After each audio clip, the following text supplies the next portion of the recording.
Hey guys, welcome back to my channel. We're going to the Kolomoki Mounds today in Georgia. We're spending time with my grandparents. We're going on a little road trip today. It's a nice day out, so we figured we'd go and explore the Kolomoki Mounds. Hopefully, if we have enough time today, we'll be able to go to the mini canyons that I believe is 40 miles away from there. So I'm taking you guys along on this little mini trip. And I hope you guys enjoy this video, and I'll see you in the next clip. Alright, so we have made it here to, what does it say? Kolomoki Mounds. Wondering if this is just a bathroom. But it's an interesting looking bathroom. Makes you think of a hut. We've made it close to it now. Let's see. It's pretty neat. Wow.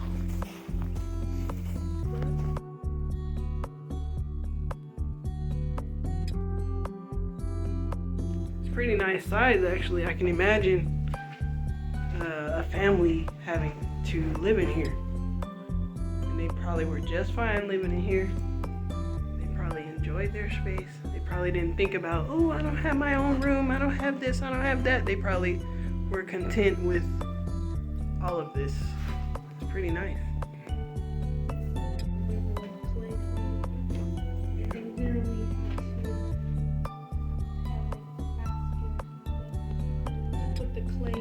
You can kind of see how it was made. You see the trees, like some skinny trees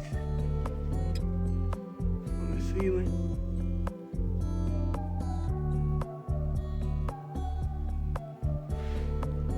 Use all their natural resources to build this. I think this is the visiting center, so I'm gonna see. I'm not sure if I'm allowed to record in here, but we'll see in the next shot.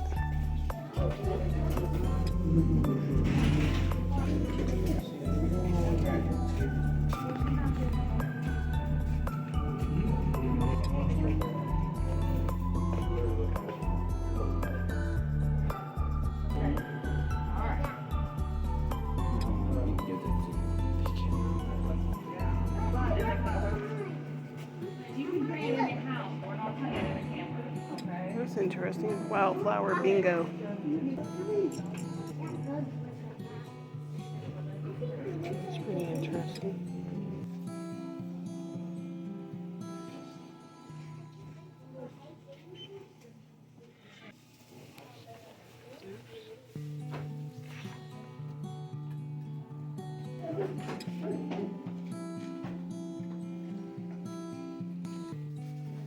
I believe we're inside of a mound now. There it is.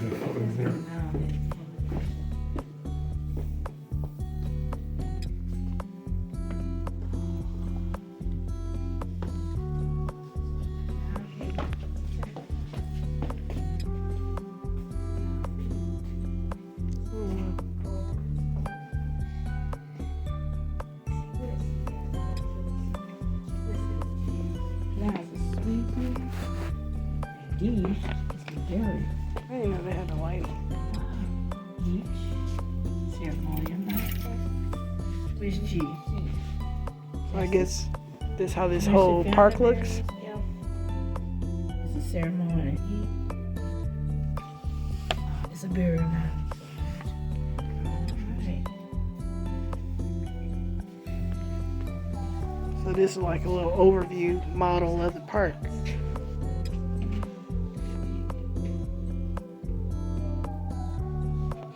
What they used to eat. Beans and corn.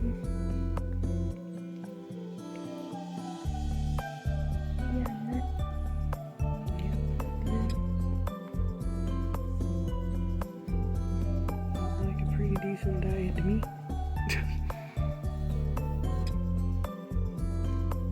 Like raspberries, like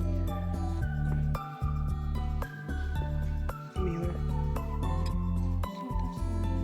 tools and weapons.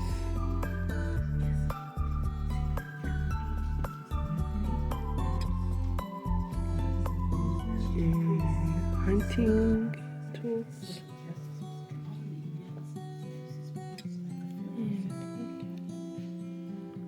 pottery making.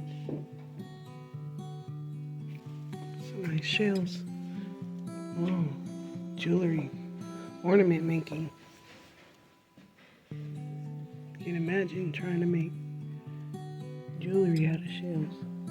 That type of shell. So they have It's like basket, mat, and net making. It's pretty cool. And those are probably on the bottom of the baskets.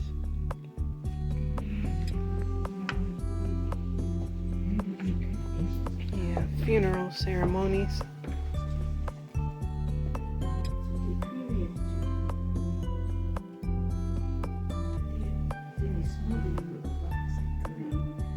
So, let me see which one's first.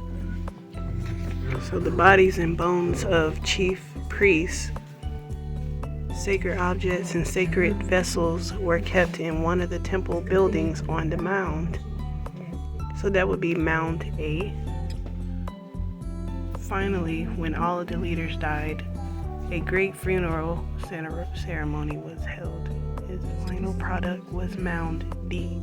All of the events and their sequence were much like funeral ceremonies of the Natchez Indians in Louisiana, witnessed by the French in the 18th century. Well, I'm assuming that's supposed to be the chief.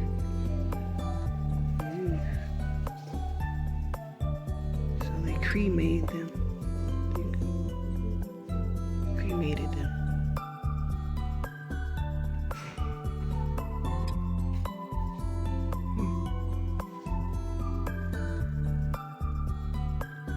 The different stages of the mound, maybe? This is the excavation of Mound D.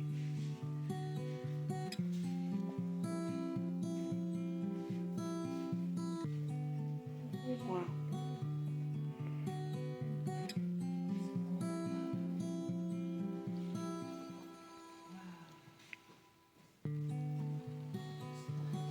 Pottery.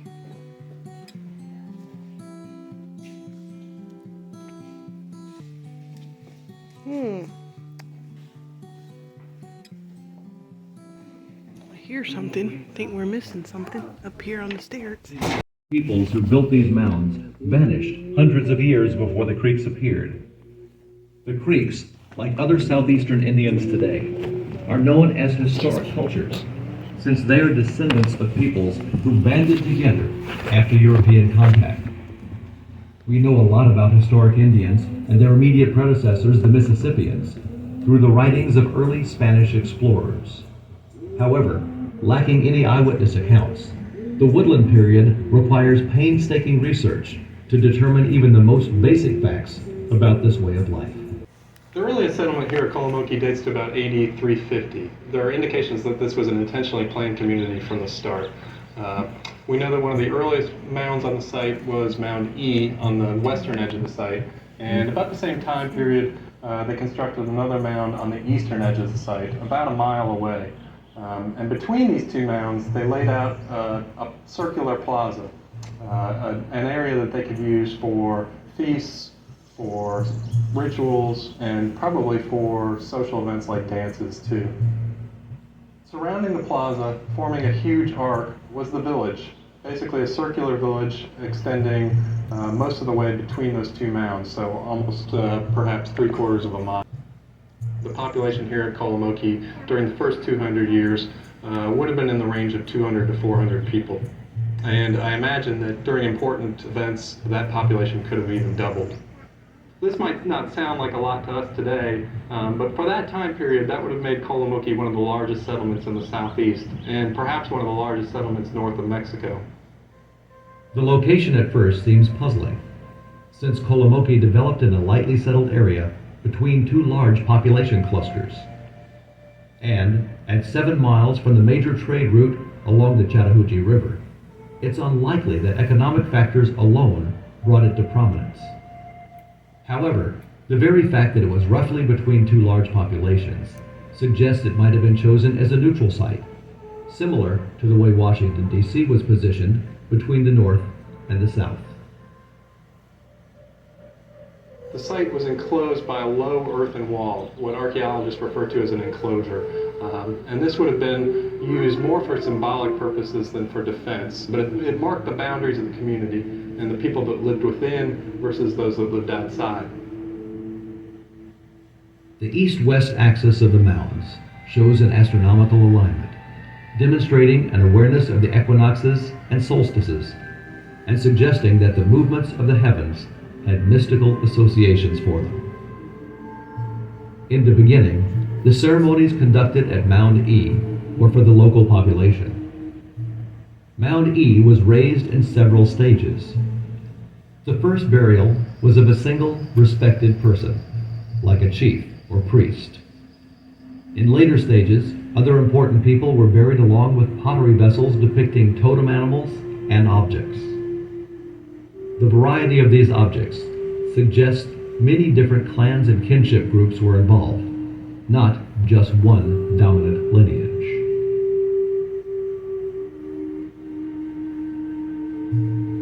Sometime after 450 AD, the pace of mound construction increased, as did Kolomoki's size and prominence.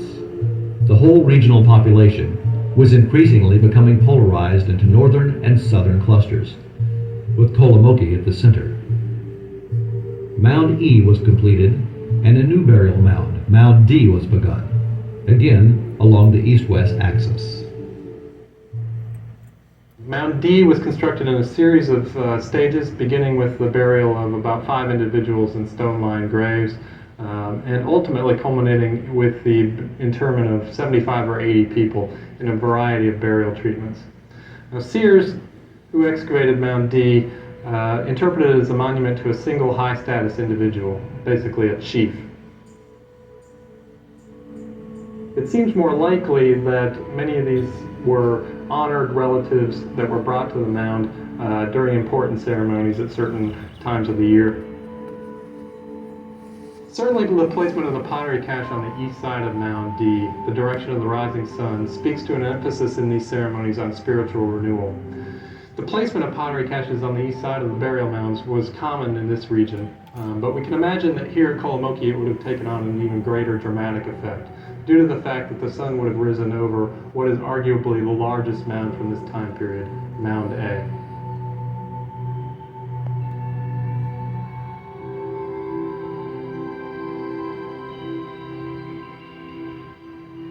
The immense size of Mound A has confounded attempts at archaeological excavation. The only modern investigations were conducted by William Sears, who did small test trenches on the summit and the flanks of the mound. And although Sears' investigations were limited, they were enough to demonstrate 2 important things. First, this was not a burial mound, and second, that the upper reaches of the mound were composed of 2 distinct layers, one of white clay and a final capping layer of red clay. And we can just imagine what a bold statement this huge mound must have made with this red surface.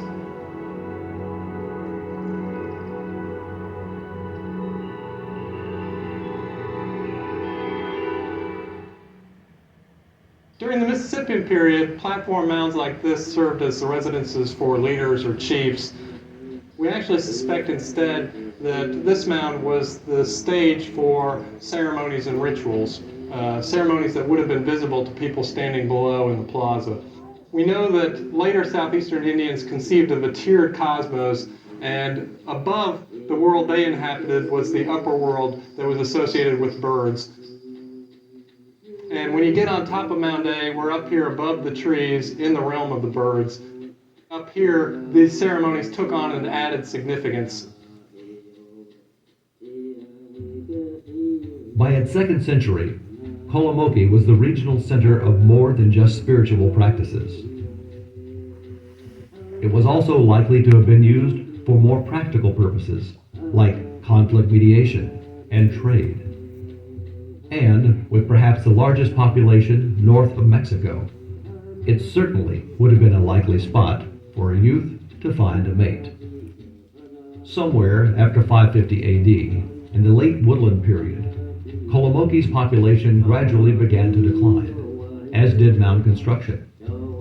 In its final phases, only a few small mounds were built. There also continue to be people living on the site, but instead of the formal circular village that we saw during the Middle Woodland period, they started living in isolated homesteads scattered on the periphery of the site, near some of the springheads that surround the site. There have been various explanations that have been proposed to account for some of these changes. One possibility is that there was more maize being grown, and so people were dispersing to be more efficient farmers. We also know that the bow and arrow were introduced about this time, which might have led to an increase in warfare. And it also seems possible that the scale of the ceremony that was taking place during the Middle Woodland was just too big to be sustained over the long term. In its last century, the permanent population of Kolomoki shrank by about half. Residents were now widely scattered, no longer concentrated in villages, and there was little evidence of high-status households or ceremonies within the village. We're hoping to get a better understanding of why these changes were taking place with some additional excavations here at Kolomoki, and we're focusing on one of the late woodland occupation areas here to the south of Mound A, just above the springhead. And our goal here is to identify some of the features, that is, things like post molds, storage pits, and hearths that the Indians left behind, and hopefully answer some of the questions about what's going on at Kolomoki during the second half of its occupation. We're seeing a different pattern here than we saw on the earlier phase occupation areas. First, there are a lot more of these storage pits, and they're deeper and bigger than what we've seen in the earlier occupation areas. And this could be because they are living at the site less permanently, so they have to cache food for when they come back to the site. As these pits started to fall into disuse, the Indians kind of used them as a convenient place to sweep their trash. So they filled full of bits of pottery and stone tools that we can use to date them.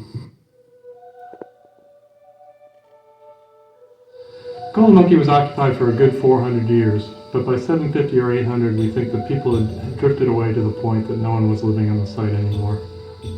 We don't think there was any great calamity, no famine or flood. It probably had as much to do with new mound centers developing elsewhere in the region, to the north on the Chattahoochee, to the south on the Apalachicola. With these new mound centers, a distinctive way of life known as Mississippian developed, and the old woodland-like ways that were manifested at sites like Kolomoki fell into eclipse. Some historians believe Hernando de Soto may have camped at Kolomoki, but its first recorded owners were the Mercier family, who acquired it in 1803 and farmed it until 1936. Early archaeologists were also drawn to the mounds and mapped them in their undisturbed state. Recognizing its importance, local citizens bought the site in 1938 and donated it to the Georgia Department of Natural Resources. As a kid growing up here, I would visit with family and friends to see these mounds and explore this unusual site. I would also come out with school groups to tour the mounds and learn the history of the Kolomoki people. Today I enjoy watching my kids come to this same site and enjoy the things I did. The local community has been key in protecting this site. If it was not for their vision and support, we might not have this park today. 1,000 years ago, Kolomoki was home to a remarkable community of people, and today it still is.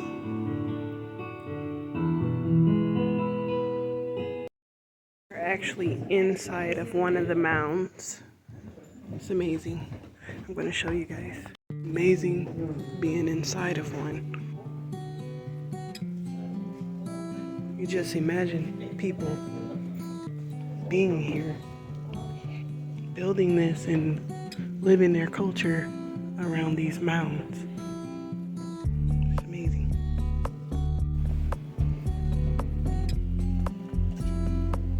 Here's closer. It's a little closer here.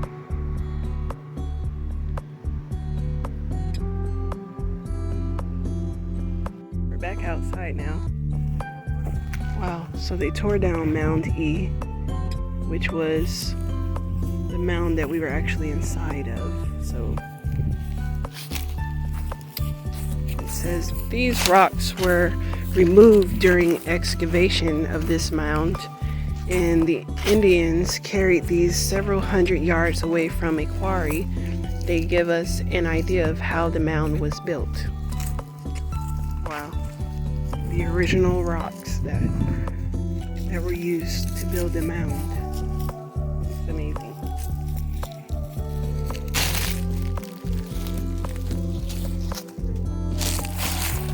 Yeah, my grandparents over there. So far we're enjoying this field trip that we've taken.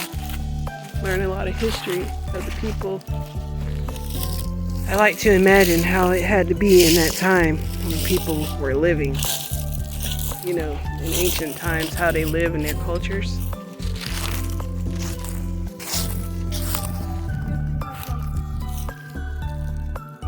So, before we go to the canyons, we realized that we are missing out on going to one of them. Actually, the biggest mound back here. So I'm going to take you guys along. We're going, I think they call it Mound A as far as the map goes, but it's the biggest one. So yeah, walk. We gotta walk to it. Whew. It's nice exercise, I know that.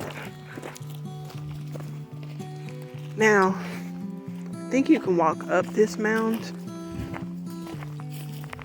I will say, not really sure if I would walk up this mound or not, as it's supposed to be in ancient times it was somewhere that was considered holy and sacred. I believe in ancient times this would probably be quite rude and disrespectful, but given the fact that it's probably lost its holiness, has probably been deactivated by all the foolery that has happened throughout the years, and the taking overs. You know, so many things that have happened in the last 500 to 1,000 years.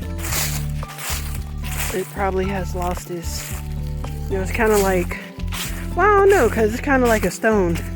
When you have a stone, it has this power, and it doesn't necessarily become deactivated when it's not charged. But I would say it is not a charged up, holy, sacred place. It's not actively being used as a holy, sacred place. And that can be really anywhere for that matter. The places where we live at, the places where we live could have been some holy, sacred place and we wouldn't know. So is it rude then? Something to think about. So I think I will explore, you know, and I might walk up there, I'm not sure. It looks pretty high. But for you guys, I'll probably walk up there. I'll see you guys when I finally get there. It's quite a long walk. Like I said, it's a long walk. So it's Mound B, not Mound A. And A is probably somewhere around the corner. That's really big. We can see way far away from us is this smaller mound. I'll stop shaking the camera. And then here we have this big old huge mound. There's a lot of people here.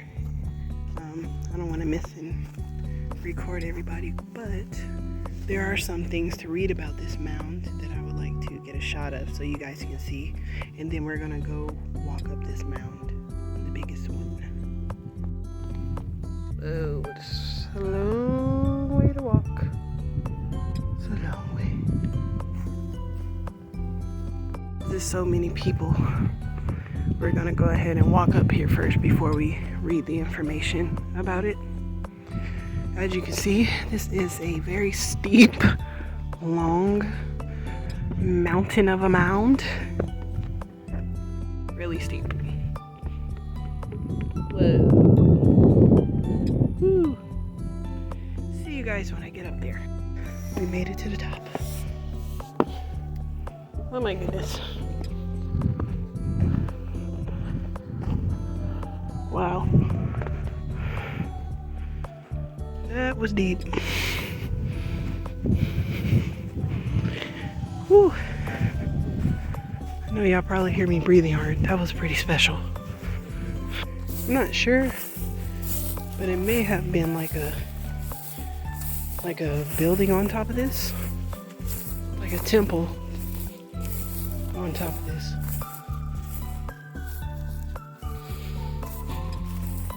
I want to go back down and read about it. Those are the children trying to figure out a way to do something dangerous. I'm gonna get down before they do something foolish.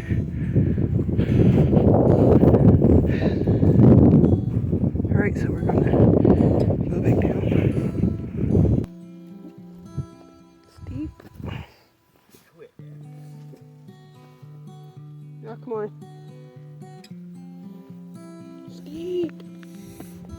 As you can see, probably feels shorter going down than it did going up.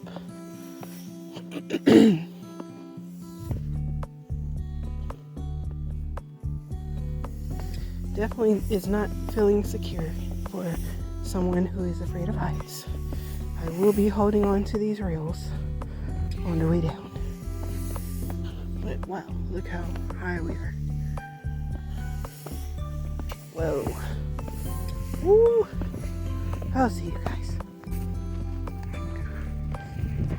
Alright. Alright, I am not about to read all of this, but as you can see, there's a lot of information. Well, I'll read it, but it'll probably be long drawn out if I read it for you guys. It just talks about the Kolomoki Regional Center, which is one of the largest settlements of its time. Village settlement phases. It talks about the earliest mounds A, D, and E and K are oriented east to the west through the site center. This orientation follows the sun path during spring, as Kolomoki's architects had a firm understanding of the solar cycles. Mound D, the largest burial mound, is at the center of the site. So then you have these pictures and depictions of the people and their culture. Those pictures.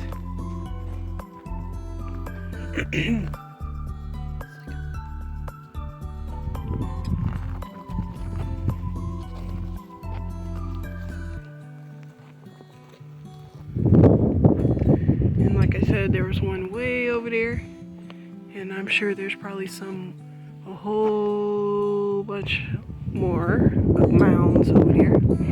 This is the one we just came from. It's amazingly huge. I can imagine a temple being on top of it, which I've read about somewhere. I read that there was a temple on top of this. But you know, temples don't always mean building, so I'm not sure if they actually had a building up here or not, because I would think that they would have like ruins or pieces of it unless they discarded it all.